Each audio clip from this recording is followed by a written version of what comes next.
too much. And some of this may come across as me reading, but I swear I've written most of this myself. Okay, so first of all, the usual. I want to do some thank yous. So, thanks for Jimmy for introducing and also for raising my beautiful bride. And giving her away to me today. So thank you very much. I'd like to say, oh no, I wrote this at 8 o'clock this morning.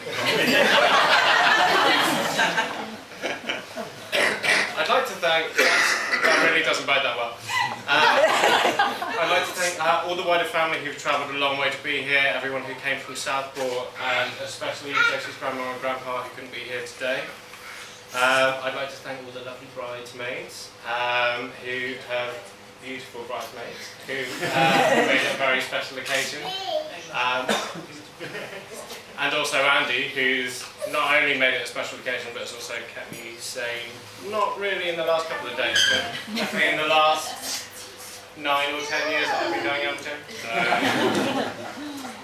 to. So, for the end of the toast, I'd like to raise a glass to all the bridesmaids and the families. Thank you very much. Right, that's me done, I think. Right, okay. So, I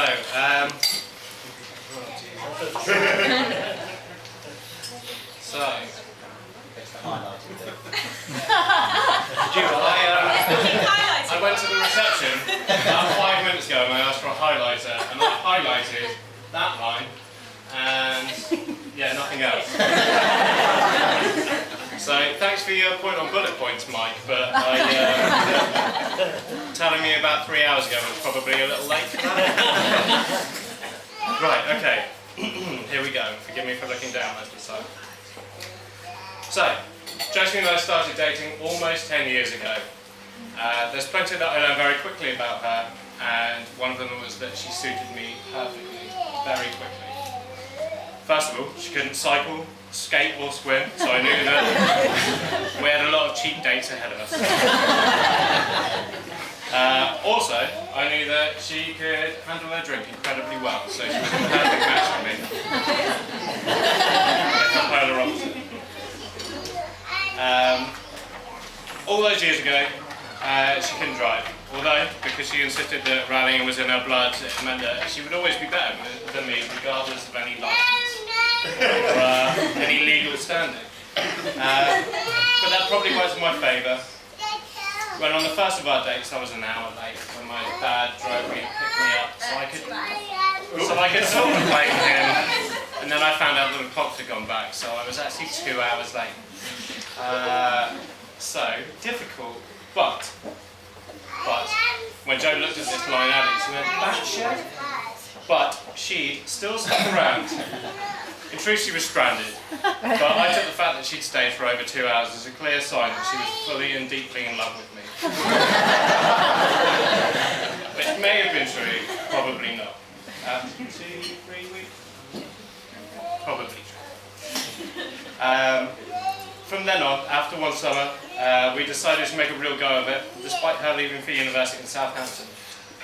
And after the first year, I moved up and we got our first flat together, which was one of the most amazing experiences of my life. We went out all the time, on dates constantly, and almost made up for all the thimbles and the Polish couple that had a very good time, non-stop, all weekends, above our room. And they're here tonight. And they're here.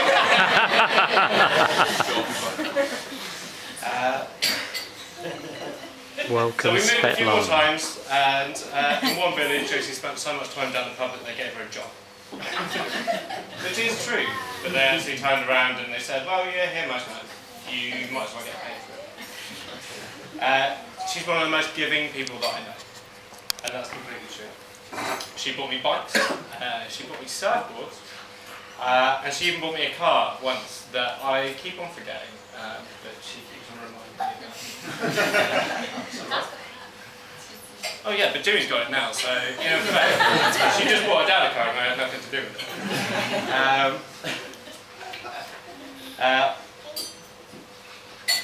if I was having a tough time with work, she would always put together a mini birthday party for me, where she would pop down to the pound store, buy me everything that she could for up to a tenner, and then come home and put me on a little party for me. So she is a really lovely, sweet person. I mentioned that she bought me a surfboard, and she also spent weeks sat on a beach watching me trying desperately, I'm not kidding when I say desperately, so sweat pouring down my face, I was desperate to stand up, but I could not. So what she would do is she would turn around and she would take a picture of all of the other cool surfer dudes on the beach. But not the ones that were walking back, only the ones that were really far away. And then as we came and sat back down on the beach, she'd cycle through them and go, well, that one could look like you from a distance. Do you want to upload that one? We did. My Facebook life was a shame. But as sweet as that was, she was... Oh, no, I was just about to tell the same story again. So what I'm trying to say is that after 10 years, we've had a very tried and tested relationship. Sometimes very tried. But the last year when I proposed to her, I was still trembling because nothing means more to me than my gorgeous, beautiful new wife, Josephine O'Donovan.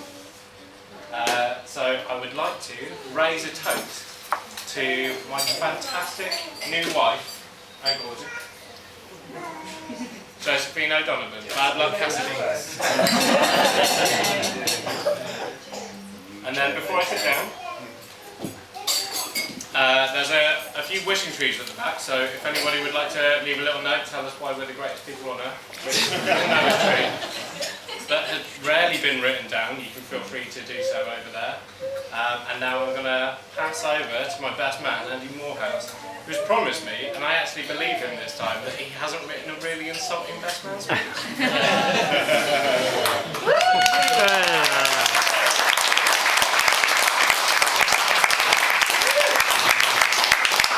I'd just like to start by thanking everyone for coming on behalf of Alex and Joe and say everybody looked beautiful. And the butterfly touch, I don't know how Joe arranged for the butterfly. That was amazing. I've never seen that at a wedding. To make some money out of that. Screen. That was great. Yeah, that was great. I'm really proud of Alex being here today, and I think there's people who can't be here, you know, and no longer with the family, who would be really proud as well. So just want people to think of them for a second. I've spent my whole life growing up with Alex, about 6 years old, I'd say. We started to become friends, and it's quite emotional, clearly. I know members of the family, of Alex's family, I've seen them around. Some people I don't recognise, I haven't seen for about 17 years. Russell was Alex's little cousin. Yeah, I was like, I'm glad I didn't say I could beat him in an arm wrestle. But no, it's amazing to see everything. I'm not going to tell those embarrassing stories about Alex, because the way I know Alex, I think most people probably know them already, because he's probably told you when he's been drunk. The other thing is he tells them a lot better than I would, so I'm not going to do that. I'm just going to ask people to think back to the Alex that I remember from being a child. Anyone who knew him when he was younger, and people who don't, you need to remember, he wasn't the handsome, tall, dark man that he is today. He was quite a scrawny little, who was, as I was, scrawny, quite weak, and terrible at skateboarding, and almost everything we tried to do to be cool didn't really work. We couldn't do any of the moves on BMX as other people could do. We couldn't skate in a straight line. That was our lives. But we thought we were cool, and that's all that mattered, really.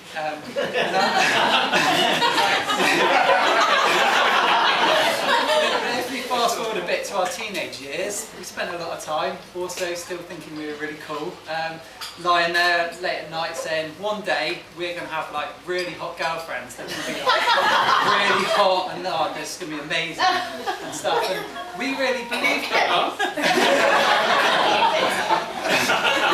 But we were really optimistic and we really believed it, and it's amazing what optimism can do later in life, because I met Chloe and then Alex had Joe come up and visit us at university, and quite soon it was really clear that they were falling in love with each other. And I don't know what happened to Alex. I reckon it was about 18, I don't know if Joe would say, but he suddenly started to become good looking. I think my theory is he grew into his ears.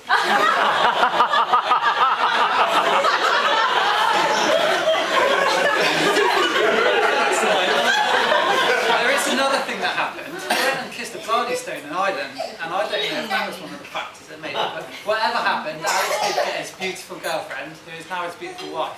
And I'm really proud of Alex. He's a successful man. He's got a brilliant job, brilliant career, lovely home, and he's achieved all those things we used to sit there and say we would. So, well done, Alex. I'm proud of Joe as well. So, raise a glass for Alex and Joe. Alex and Joe. I've got a card here that I haven't even looked at, but I've been told I have to read, so I don't know what it's there. It's a surprise for me as well. So the last page, is it? That bit? Yeah. Okay. This is from Joe's mum, okay? And Dad. And Dad. I'm a little bit scared now.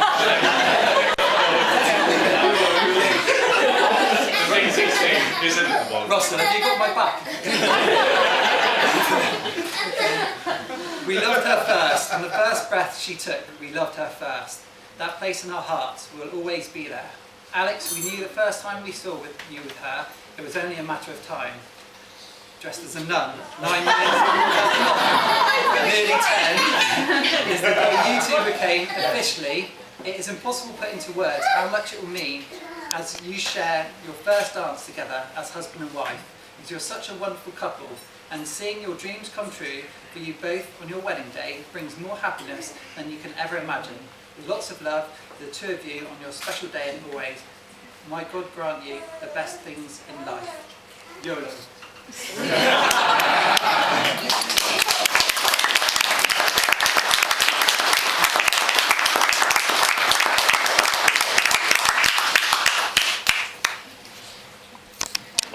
Well, I guess I'll stand up. Alright, yeah, thank you everybody. So I guess that's the end of the speeches, so cheers everyone for taking part, and we can now finally relax and I can go change my shirt. Yeah, so the food will be coming out in the next few minutes, I think, so cheers everyone. Cheers.